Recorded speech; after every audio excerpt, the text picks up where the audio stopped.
هەڵەبجە تا ئێستا لەلایەن حکوومەتی عێراقەوە پرسەیداریەکانی یەکلایی نەکراوەتەوە. ڕوونیش نییە لە هەڵبژاردنەکانی داهاتوو وەک باسنەیەکی سربەخۆ و پارێزگا بەشداری هەڵبژاردنەکانەکەت یاخود لە چوارچێوەی پارێزگای سلێمانیدا ئەمێنێتەوە. بەڵام لە ڕیفراندۆمدا وەک پارێزگایەکی سربەخۆ کۆمیسیۆن مامەڵەی لەگەڵدا کردووە. کۆمیسیۆن کتابی کردووە بڵین فەرما نووسراوی کردو بۆ کۆمیسیۆنی عێراقەوە بۆ وەزارەتەکانی عێراق کە داوای ئەوەی لەکردون کە ئاعتراف بە پارێزگابوونی هەڵەبجە بکەن و ببێتە بازنێکی سربەخۆ بۆ هەڵبژاردنەکانی 2010 عێراق. ئەوەی کە گرنگ بێ لە لای ئێمە وەکو کۆمیسیۆن لە کوردستانە بۆ ڕیفراندۆم هەڵەبجە بازنێکی تایبەتەوە هەڵەبجە پارێزگایەکی تایبەتە و تەعاملی لەگەڵا ئەکرێت لەگەڵ ئەو سنوورەی کە ئێستا حکوومەت بڕیاری بۆ داوە کە قەزای مرکزی هەڵەبجەیە لەگەڵ 4 ناحیەکە تەعاملی لەگەڵاکات.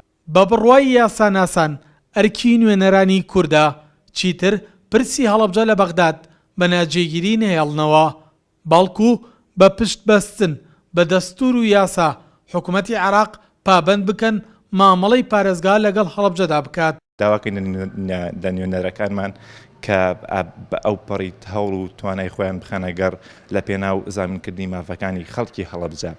یەک لەو مافانەش دیاریکردنی هەڵەبجەیە وەک بازنەیەکی سربەخۆی هەڵبژاردن لە پەرلەمانی عێراقدا تەعاملی لەگەڵا بکرێت. ئێمە پەیاممان بۆ سەرجەم نوێنەرانی کورد هەیە، چ لەوانەی کە لە ناو هەرێمی کوردستانن، چ لە ئەوانەی کە لە دەرەوەی هەرێمی کوردستانن لە بەغداد بە تایبەتی داواکاری زوو بە زوو ئەو داواکارانەی خەڵکی هەڵەبجە، چکە ئەگەر بڵێ خەڵکی هەڵەبجە و ڕۆشنبیرانی هەڵەبجە و یاساناسان و کۆمەڵگەی بەدەنی داواکاریان نەکردووە، زۆر داواکاری کراوە بە دوواداچوونی بۆ کراوە. بەڵام ئێمە هەموو نوێنەرانی کورد بە کەمتەر خەمەزانین و پەیامیشان بۆ ئەنێرین کە زوو بە دوواداچوون بۆ داواکاری خەڵکی هەڵەبجە بکەن.